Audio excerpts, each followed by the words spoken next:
Alright everybody, welcome back to my channel, and this right here is part 4 on my take on the history of beat 'em ups. Now if you haven't seen the other parts, that's fine. You can actually watch this one as a standalone video, but I highly recommend you go back and watch the first 3 parts. I will leave the links down below in the description area. So with that said, let's get started. Happy 2000! So here we are. The year is 2000. We had managed to survive the dreaded Y2K and what some had thought would be the zombie apocalypse to arrive past the stroke of midnight at the turn of the century. We had seen the arrival of the Dreamcast and would soon see the PS2, Xbox, and Gamecube all arrive to usher in the 6th console generation. The arcades were no longer friendly to beat 'em up games, and the last generation of consoles were no better to the genre either. Would the new consoles provide a better home? Let's find out.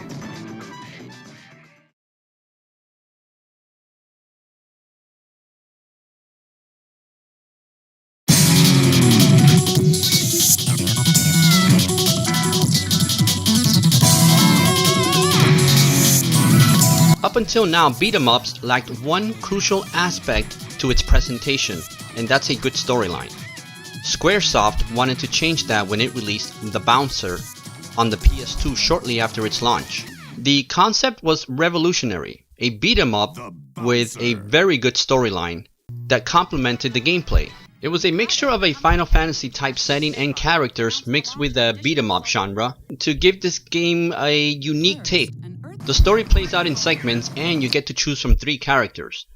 The game was a very early PlayStation 2 title and an early indicator of what the PS2 could do and what gamers could expect from that console.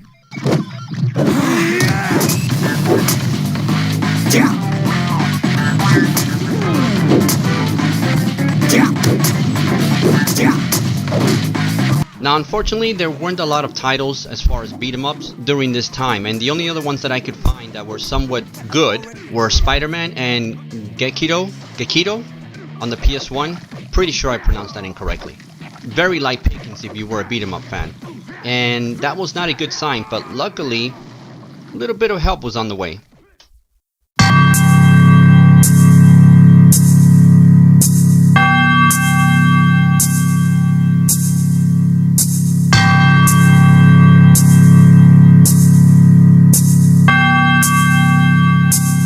Now up until this point there hasn't been a lot of PC games as far as beat 'em ups are concerned, much less original titles.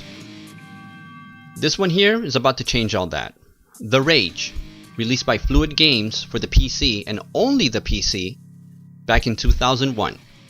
You can choose up to 4 characters in this game as you battle your way through some really dark looking environments. The gameplay, I'll leave that up to you. It's somewhat slow as far as pacing is concerned, especially for a beat 'em up type game. But if you were a PC owner and not a console owner back at that time, this was pretty much your only choice, so here it is.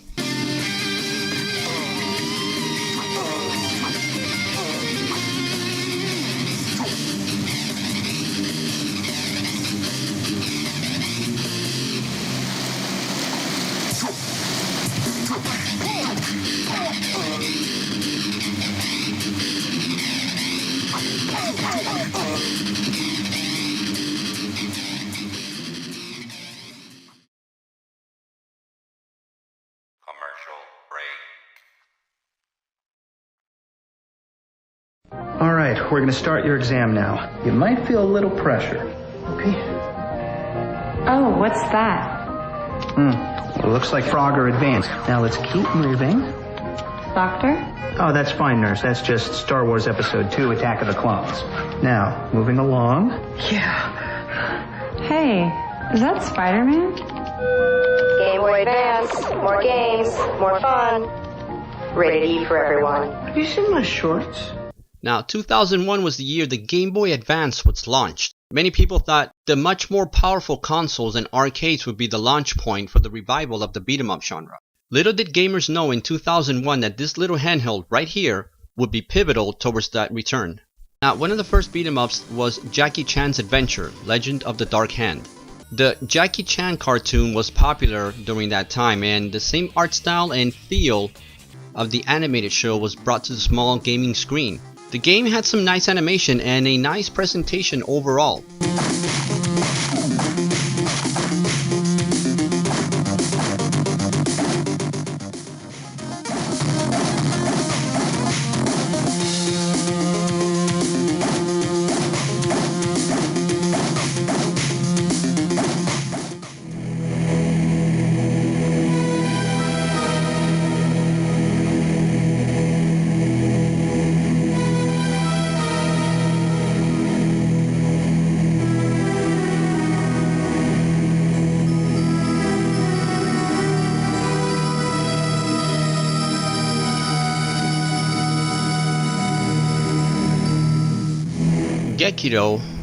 Gekido? Man, I gotta find out how to pronounce this. It got the Game Boy treatment with the release of Gekido Advance, which was pretty much a sequel of sorts to the PS1 game. This title over here focuses on Tetsuo as he returns to the village only to find it overrun with the dead rising and villagers being attacked. The graphics and the smooth animations were becoming a staple among many Game Boy Advance games by this point, and this one right here was no exception to that. A nice addition to your Game Boy Advance library.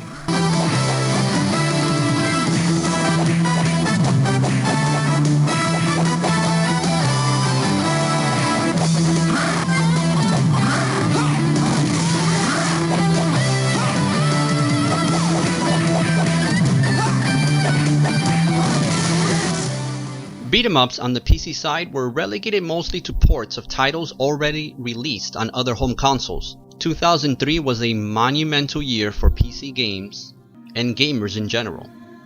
Beats of Rage was a title that was created by a team of fans of beat-em-ups and Streets of Rage for the PC. It was created purely for fun, but the game was a massive hit, and Team Senile saw their passion as a gateway to something much more for gamers everywhere. Thanks to them and fans of this game, the engine they used to create their game was tweaked and re-released as an open source project. The name of that project? Openbore, or BOR, which stood for Beats of Rage, of course. It was created and used by gamers and fans to create their own beat-em-up games.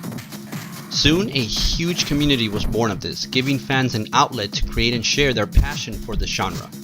Shifting that creative outlet to individuals outside of a gaming studio and proving that the beat-em-up genre was far from dead.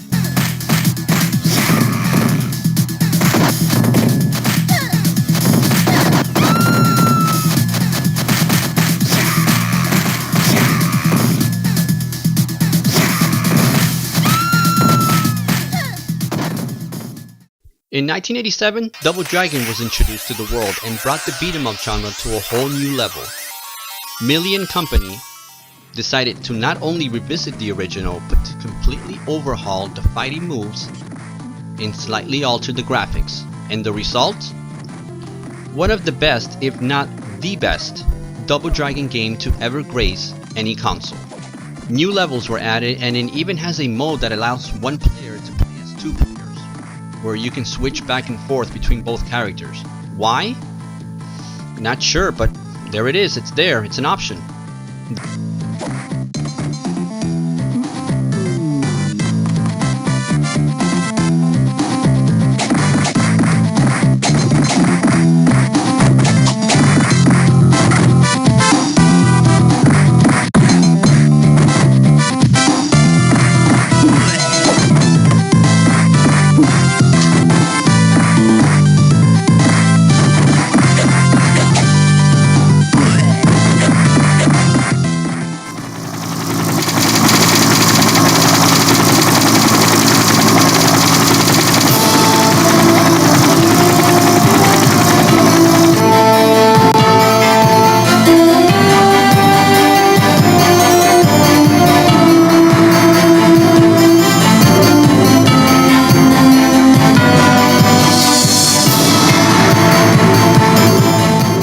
Arcade side, Sammy released Demolish Fist, an entirely 3D style game with some really good controls and sharp looking graphics. This one here allowed you to choose from 4 characters, each with their set of moves. This one had the feel of a Sega beat 'em up, and that's because it was using the Sega Naomi board. A nice solid game, and one that is not very well known. Heck, I never even heard about it until I started doing research for this video. If you ever come across this game, I recommend it. Go ahead and play it.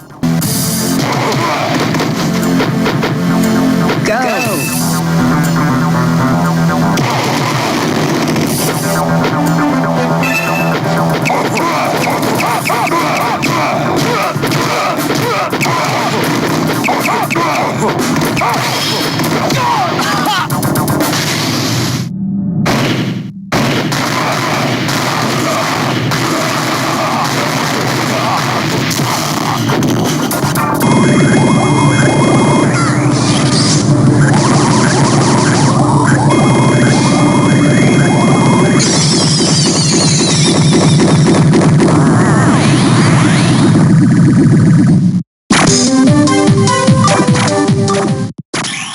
Astro Boy may not be as well known as when his comics were originally released back in the late 1950s, but Sega here sure did a hell of a job for such an outdated comic character.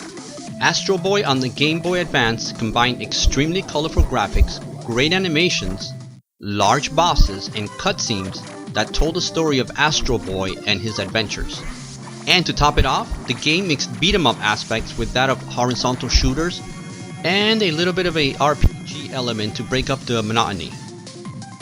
Plays like an arcade with its frantic pacing and unlimited continues, but the steep difficulty will keep you coming back for more. This one here is a great game. It's extremely fun, and if this was Sega's way of paying homage to such an iconic manga character, mission accomplished.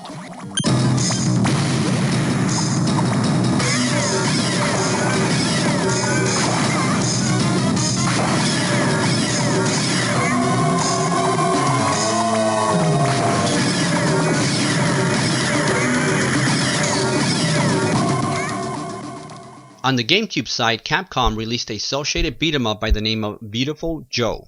In this game, the protagonist gets sucked into a movie-style land where he has to rescue his girlfriend. The graphics on this one were cel-shaded. It had a look that resembled that of Jet Set Radio if you had played that one on the Dreamcast. What was cool with this one is that you had a button that allowed you to slow down time, which made for some great cinematic style fun. This one here was also released on the PS2 the following year, but it got started on the Gamecube.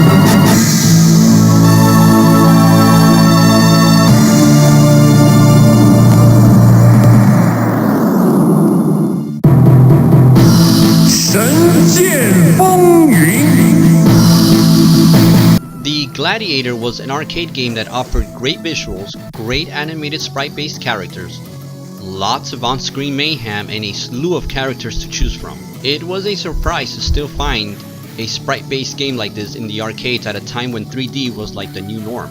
The game had some great controls and was a blast to play, especially in 2-player co-op. It even had attacking moves you could pull off using Street Fighter II style joystick motions. This is another one of those rare gems that never got the console release treatment, and you know what? That's a real shame. This one here is a really good game, and I had never even heard of it until I was researching for this video. But if you can get your hands on it, if you come upon this game as a beat 'em up fan, I highly recommend you play it.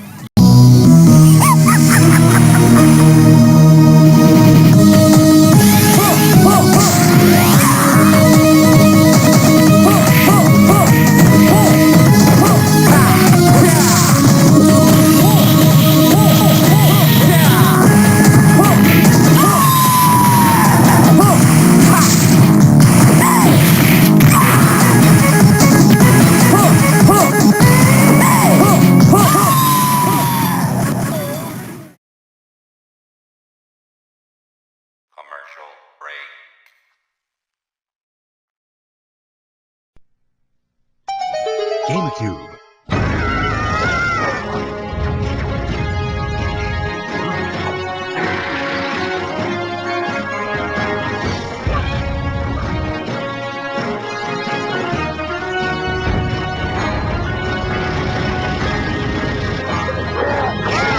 Game でしか味わえない感動がある。任天堂ゲームキューブ、ゼルダの伝説、風のタクト。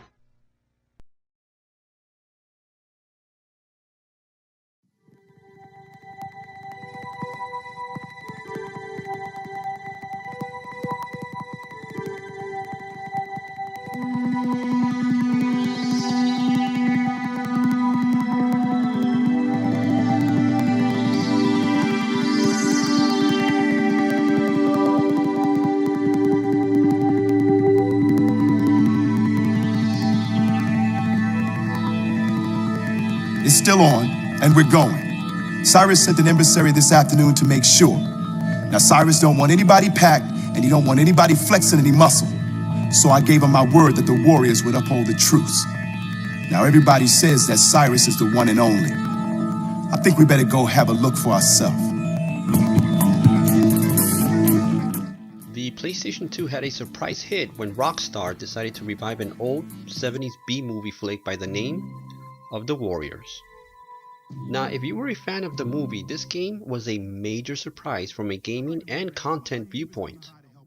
If you were a regular beat-em-up fan, it not only offered amazing gameplay, but it introduced you to the original content and in the process delivered a surprisingly rich storyline that added to the lore of the original movie storyline.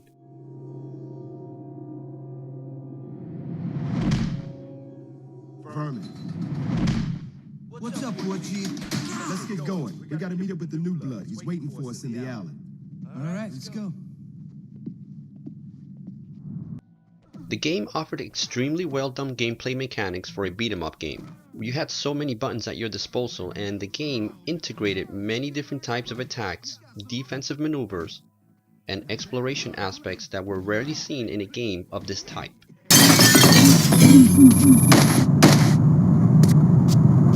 Not bad, but let's see if you can rip off some car radios.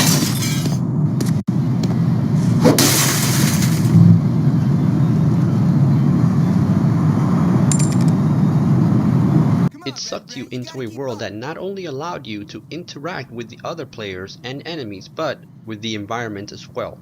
Only Rockstar could take a property from the 70s and bring it back to life for the modern age, and at the same time create a very diverse and solid fighting experience.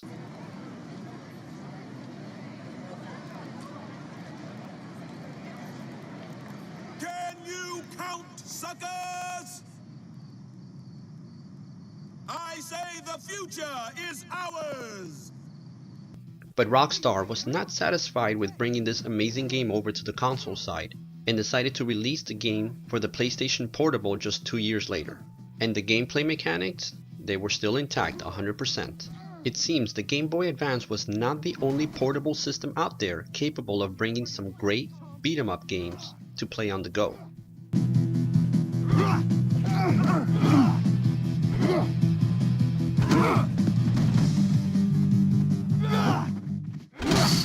All right, that's enough.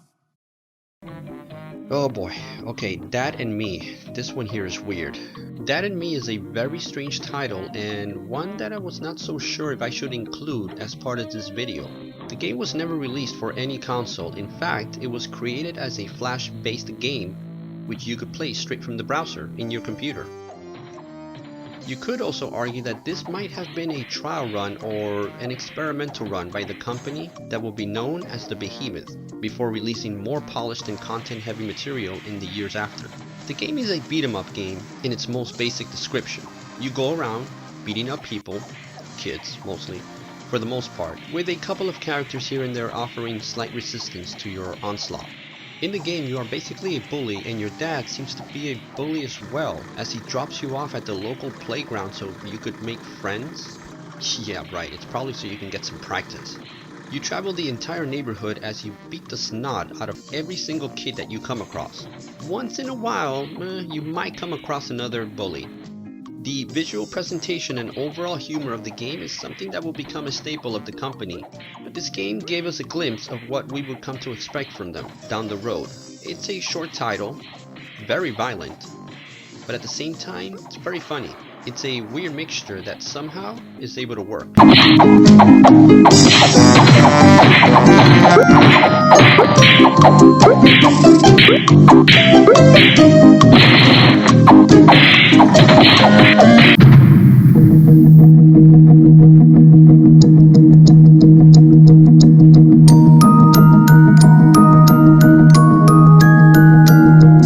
Dungeon Fighter Online was initially released in South Korea back in 2005, but it didn't make it to the States until 2010. This online MMO beat 'em up is like a mixture of Diablo, River City Ransom, and League of Legends.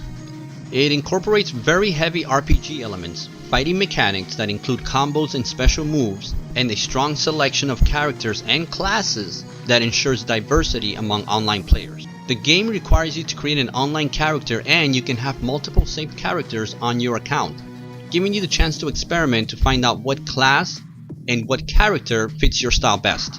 According to some online information I found, this game here is one of the most lucrative online games, and the game is 100% free to play, but as with most games today, they get you on the upgrades and the weapons. There's also seasons and packages that you can purchase that revolve around the game world, allowing for expansions to build a larger world to interact with. I'm still kinda shocked that this game is still not available on any game console.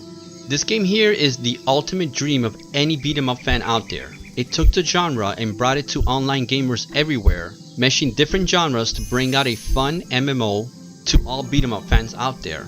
It's currently on Steam. Check it out.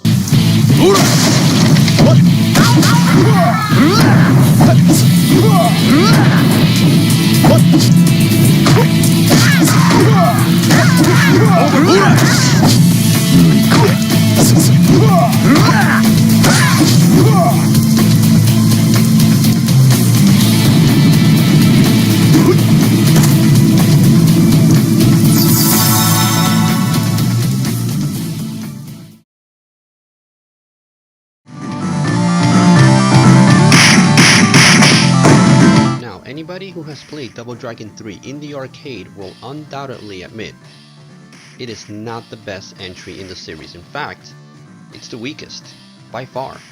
Usually by the third installment, franchises have the game and mechanics down packed, but for some reason Double Dragon 3 is the total opposite, and that's no surprise considering Technos decided to give a third-party company the responsibility of bringing out the title. So after the creation of the BOR engine and its release to the open source community, some fans decided to do a proper Double Dragon 3 sequel using that very same engine. And the result is Double Dragon 3 BOR, a solid entry for PC gamers during the mid-2000s. Gone is the stuttering frame rate, so is the microtransactions, and that mediocre gameplay, it's gone as well. In its place is a solid beat 'em up worthy of the name Double Dragon. And the best part about it, it's that it's free. You can download it right now if you want and play it. The graphics were spruced up, and the overall gameplay speed is somewhat reminiscent of the past two titles with a bit more speed to it. The difficulty, it's still up there, and it's not an easy game. But overall, it's a very solid addition to your beat 'em up game library. Go ahead and check it out.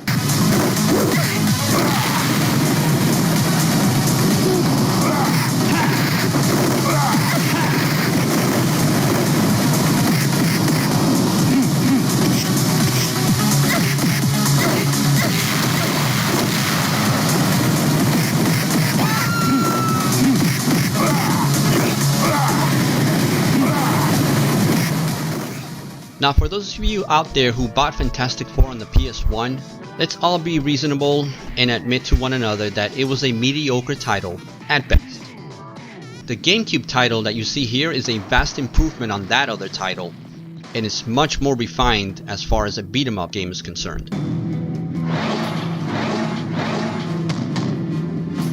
Good morning, Victor. I will escort you. Now while the PS1 version stayed close to the actual comic, this one here is actually tied more to the movie that came out that same year.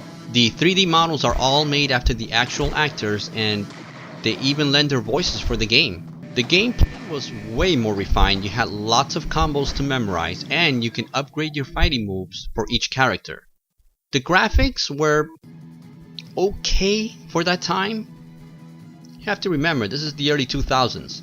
The pacing was fast, and the fighting mechanics were solid, and the array of moves is what made this game fun to play.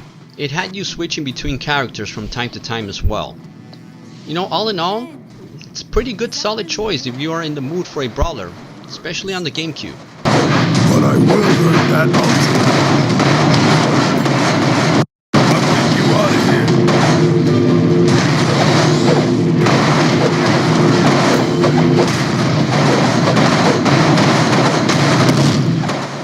As a beat-em-up fan, you had to see Sega as being one of your best friends. That friend of yours that's there for you when you always need him.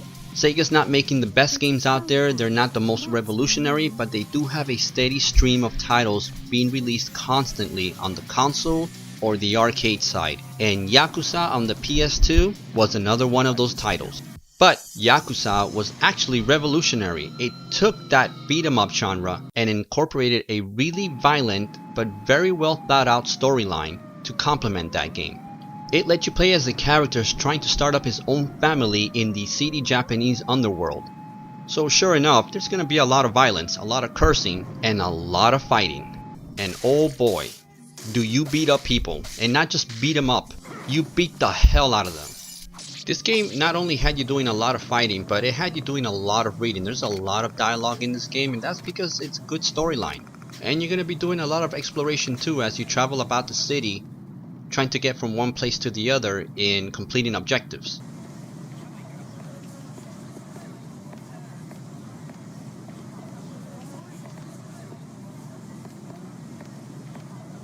Now Yakuza here was so well received that it spawned quite a few sequels. Some are even available on Game Pass as we speak. But it all started here on the PS2. Go ahead and check it out, it's a really good game. You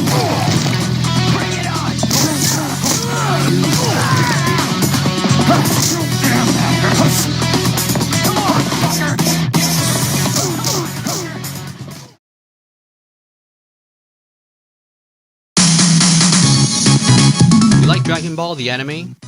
You have a Game Boy Advance? Do you like beat-em-ups? Well, here you go. This game was a 2D playing beat-em-up that captured the anime look perfectly.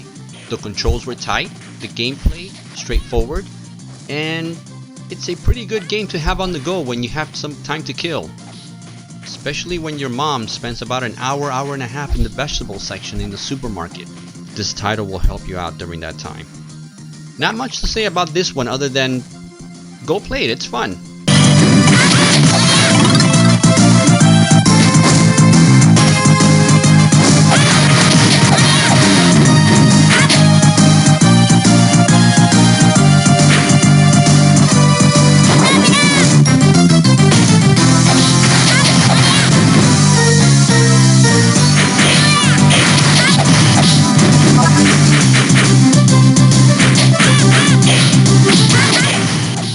Good old Sega, still churning out beat-em-ups in the arcades. You know, this is one company that never gave up on that genre, and once again they bring us another title, this one, Asian Dynamite. If that guy at the beginning looks familiar, that's because that's Hondo. I just love that name, he just keeps coming back in different forms. He's like a coronavirus variant. This game is basically a sequel to Dynamite Deca 2, which would make this Dynamite Deca 3, but with a different name. Why? It don't matter. If you were a fan of the first two games and find yourself in an actual arcade place, this is a great game to pop a few quarters into. It may not be revolutionary, but it is a sign letting us know that Sega hasn't forgotten the beat 'em up fans.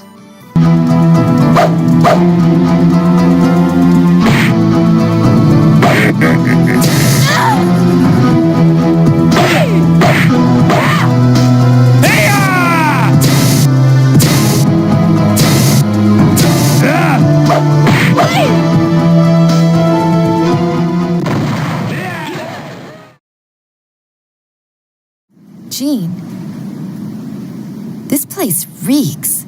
I know. Wait, you don't expect me to mop up, do you? Come on, those guys are cake. Not to mention, much sexier than you. Well, your sexy little friends. They're coming for a dance.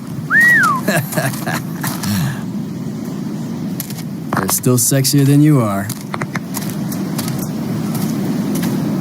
This game did not take itself seriously, and I actually mean that in a good way.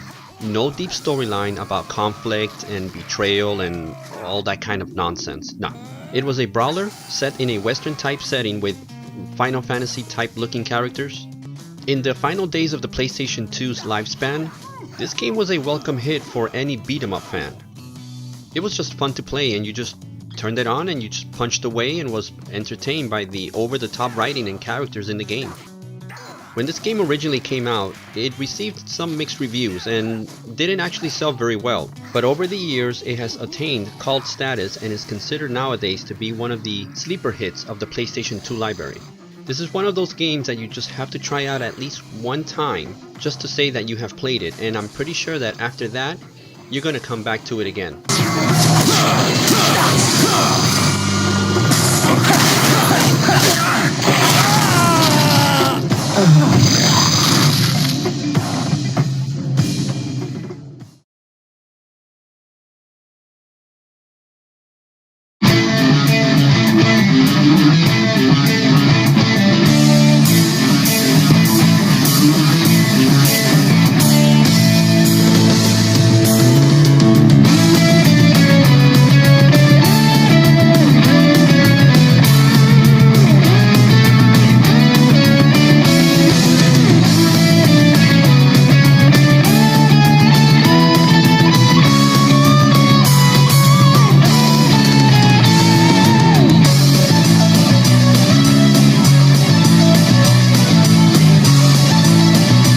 By 2008, it was kinda hard to come up with ingenuity in a beat 'em up game.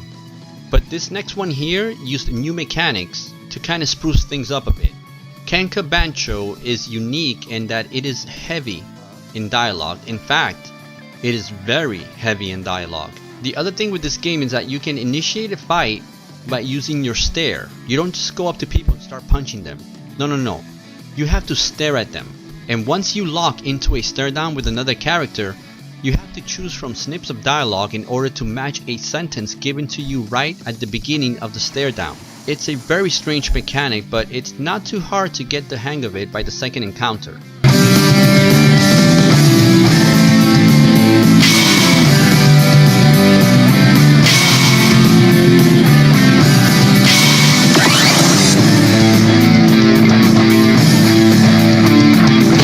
Now, believe it or not, by looking at the video, this is an actual beat 'em up.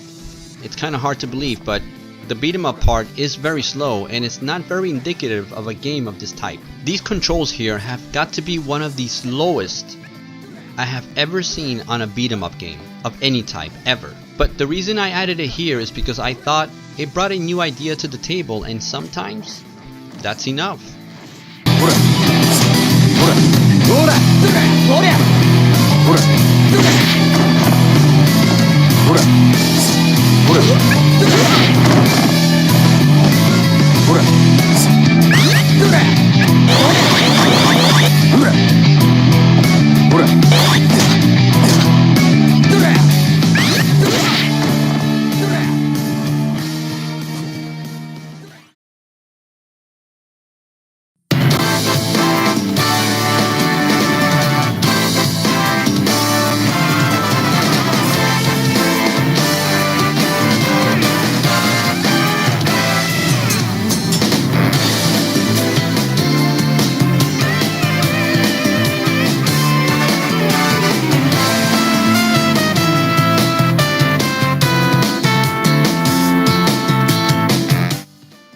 You know, the Nintendo DS also had a few beat 'em ups, and this one here is Tokyo Beatdown. I love the game intro on this one because it makes it feel like you're watching a TV show, and not just any TV show, like a cable action-packed TV show, like something out of the USA channel, like Burn Notice.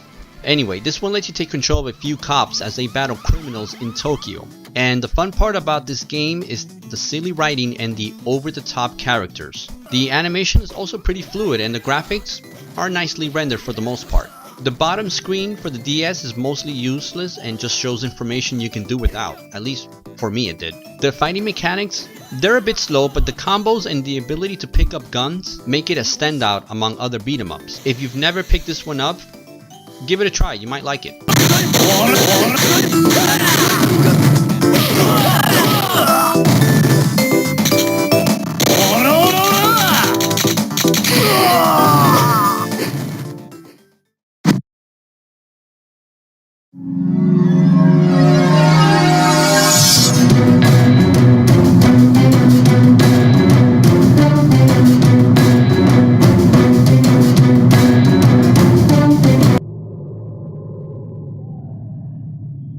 Zeno Clash is a solid 3D beat 'em up and a nice addition to a rare viewpoint seen in a beat 'em up, the first person viewpoint. It's not often that we see this type of game from this type of perspective. Okay, which is the last one that I pointed out? I think that was Super Spy on the Neo Geo back in part 2 of the series. Yeah, it's been a while. So this game is a nice change of pace actually. The characters and overall settings are like a mixture between a Mad Max movie and a fantasy flick. Now you do get to battle enemies by hand for the most part, but you do get to use weapons quite often.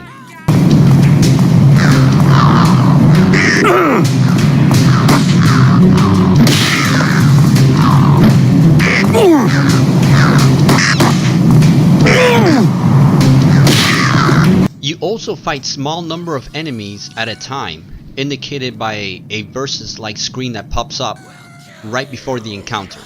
The overall world and characters are some of the most original you will find in a game from that time, and that makes this beat 'em up very unique. It was also released on the Xbox 360. Check it out if you can get your hands on it. Pretty sure it's cheap nowadays.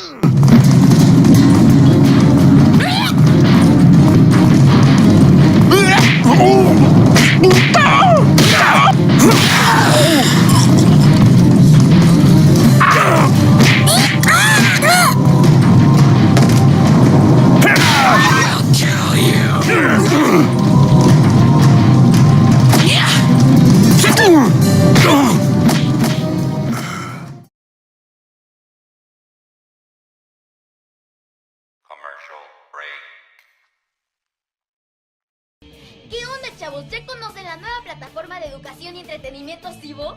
Claro, yo ya tengo mi Cibo con 5 videojuegos, una conexión de internet sin contratos y 1 hora de navegación gratis. ¡Wow! ¡Lo tienes todo! No necesitas una computadora o ir a alguna tienda a comprar tus videojuegos. Solo conecta tu Cibo a la televisión y tendrás acceso a la Cibo tienda donde podrás bajar juegos para toda la familia. ¡Está genial! Solo necesitas comprar Cibo créditos de prepago para descargar juegos, navegar en internet, mandar correos o chatear con tus amigos. ¡Está padrísimo! También puedes hacer búsquedas de información que te ayuden con tus tareas escolares sin salir de casa. Ponte listo, a partir del 19 de abril aprovecha un súper descuento en la compra de un Cibo para que te lleves un juego de huevos. No, un juego de huevos es un videojuego de aventura basado en los personajes de Huevo Cartoon y es exclusivo. ¡Está genial! Con Cibo, juega, aprende y conéctate.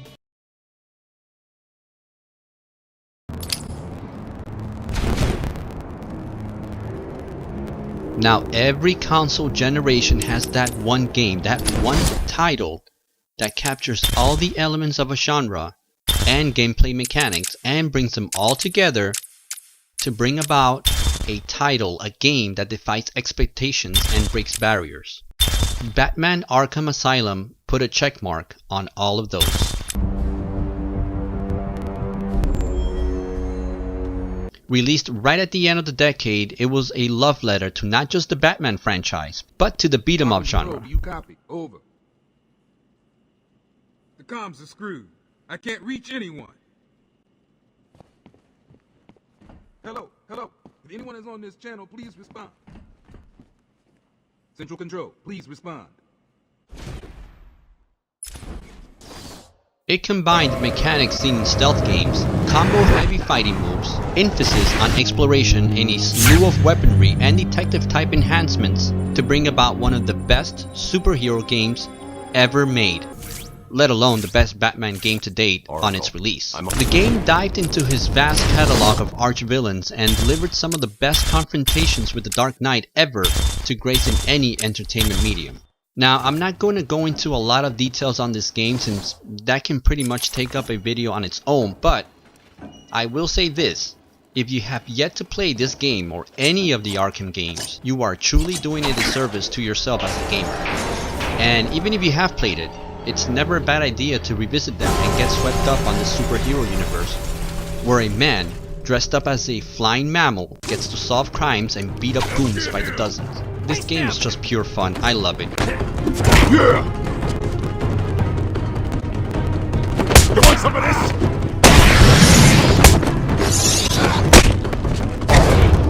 Is he okay?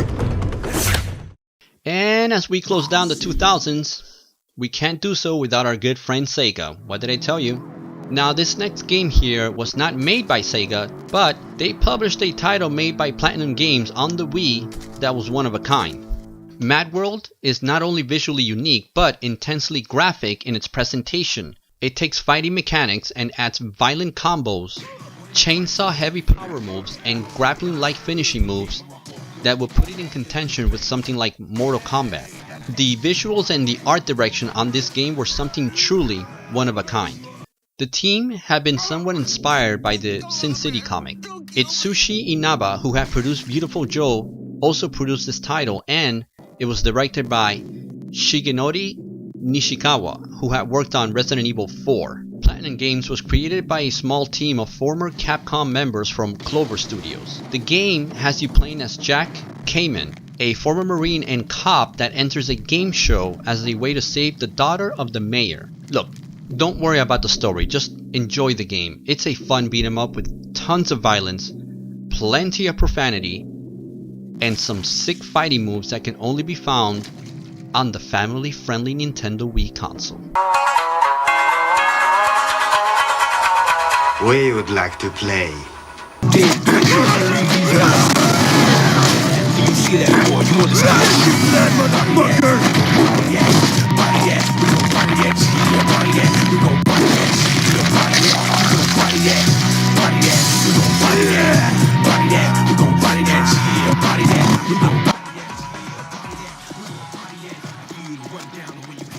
And that, ladies and gentlemen, wraps up the 2000s. You know, ending the 1990s, you would have thought the beat-em-up genre was quickly coming to an end. There were barely any titles available.